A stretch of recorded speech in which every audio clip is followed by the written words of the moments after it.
Have you ever noticed how many of your friends are actually leaving right now?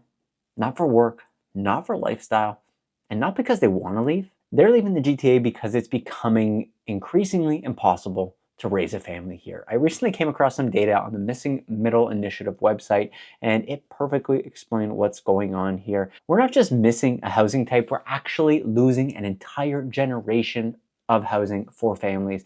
And today I want to actually walk you through some of the stuff that I was reading in there and the stories that I am starting to hear more and more frequently every single day, and to show you what's actually happening right now on the ground floor. Between 2016 and 2021, Toronto, Peel, and York region experienced net outflows of residents and everybody else to other parts of Ontario. Now, it doesn't mean that the population shrank necessarily. What this is meaning is the immigration and people that were already here decided it was a good time to leave. And it's who's actually leaving that tells the story. Adults that are between 25 and 37 right now are the biggest group of people who are actually leaving, and children who are under 6 years old. And the interesting thing about these categories, well, those are families. Those are people who should actually be putting roots down here in Ontario, but that's not the case. These young families are the exact people we want to keep in our province, and unfortunately, there's a few reasons why they're not able to stay here anymore. And we know that one of them is housing. Now the answer, it's quite simple. We know it's housing, and guess what? The GTA, it's just not building the types of houses that are required for a family of 3 or more. They are no longer building the townhouse that has a little bit of a basement that's maybe only 2 floors. They are constantly building these stacked townhouses, which are essentially just condos that are not in a massive building, but on multiple floors. You're not getting the square footage that's required to have a family, to have multiple people in a house, and to be comfortable living in that situation.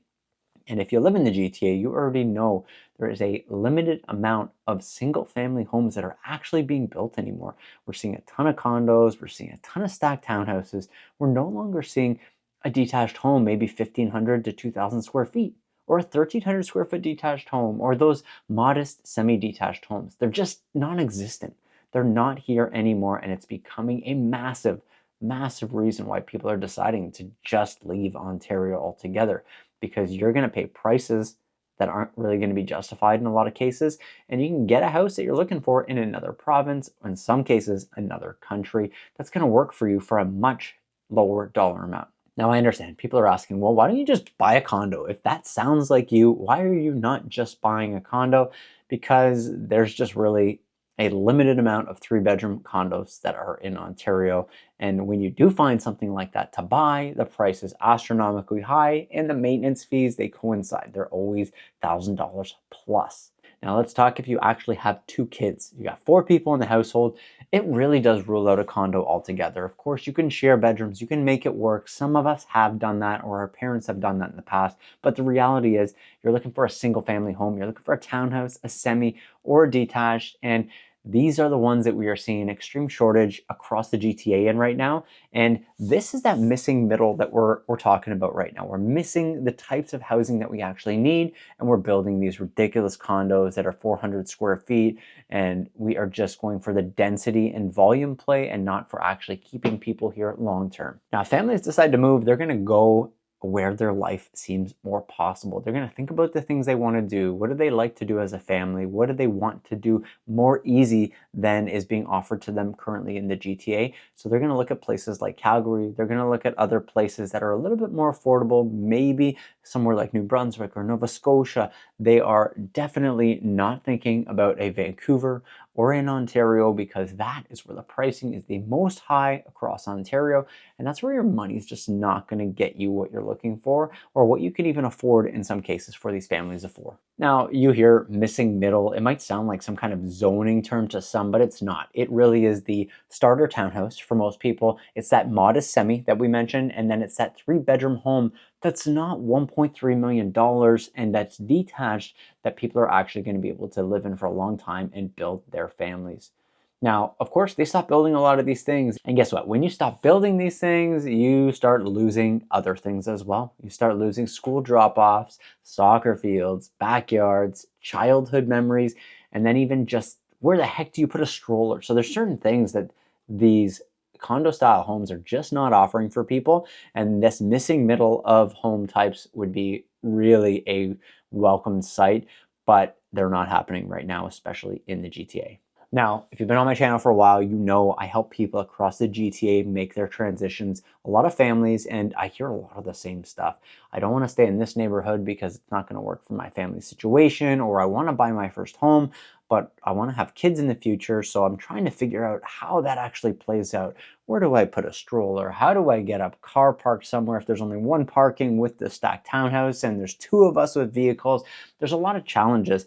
You got stairs. Sometimes you can't just leave a stroller at the entry of your home, so you're gonna have to drag a stroller up to your main level in a stacked townhouse. There's certain things that are just not gonna make much sense at all if you are in this category of that middle ground where you're in your 30s, you're having kids, you're starting a family. You don't think a condo is going to suffice, but even the next step up still makes no sense. Now, it's not about people being greedy and wanting everything. It's just about them wanting to live normally without having to feel these ridiculous struggles like a stroller going up the stairs or having to do multiple trips just to get your groceries through the front door in some cases. If you've got to go through multiple doors, there's a lot of different weird hurdles if you're in a condo or a condo townhouse. If you have a family that you might not be considering in a lot of cases, unfortunately, you may not have a choice. You might just be looking at price, and then you see what's available, and there you go. You can only buy what you can afford. You can't buy what you can't afford, unfortunately. So we're seeing people actually starting to leave Ontario more often than not, and they're going all over the place. They are, if they're gonna stay in Ontario, they're gonna go somewhere like a Sudbury where the prices are lower. They're gonna maybe try to get something in Hamilton now because the prices have come back down, still not to where they were prior to the COVID era, but they're coming down a lot quicker than some of the other areas.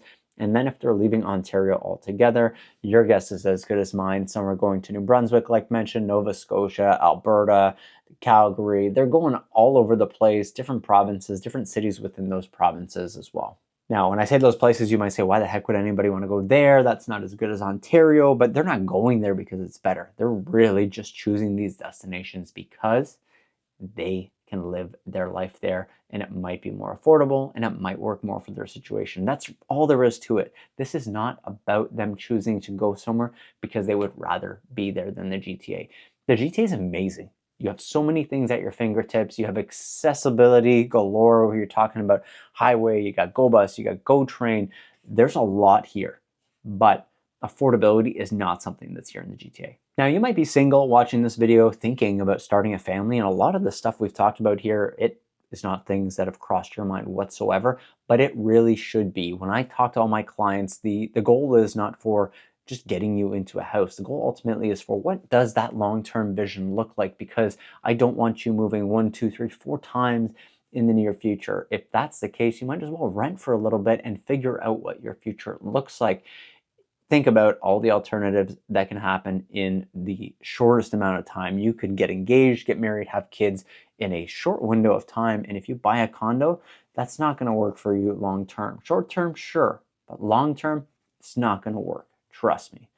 Take this from somebody who's been through that situation, had a little bit of a smaller living, and then had to get more space for the family as it's grown. Now, my goal is to help you find a community, find an area that might work for you. And if that means referring you to somebody in another province that I'm connected with, I'm happy to do that.